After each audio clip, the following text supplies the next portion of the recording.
ഒഡീഷയിലെ സാമ്പൽപൂരിലെ Veer Surendra Sai defence training അക്കാദമിയിൽ അഗ്നിവീർ കേഡറ്റുമായി കേന്ദ്രമന്ത്രി ധർമ്മേന്ദ്ര പ്രധാൻ ആശയവിനിമയം നടത്തി.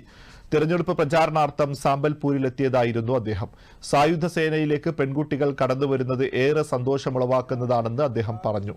വനിതകൾക്ക് അഗ്നിവീറിൽ അംഗമാകാനുള്ള അവസരമൊരുക്കിയത് പ്രധാനമന്ത്രി നരേന്ദ്രമോദിയുടെ നിർണായക തീരുമാനമായിരുന്നുവെന്നും ധർമ്മേന്ദ്ര പ്രധാൻ പറഞ്ഞു.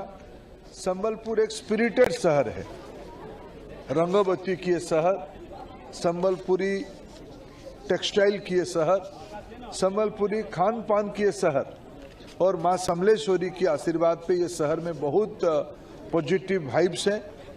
अग्निवीर की इस जमावड़ा विशेष करके बच्चियों की ये जो उत्साह, ये 21वीं सदी की बच्चियां हैं.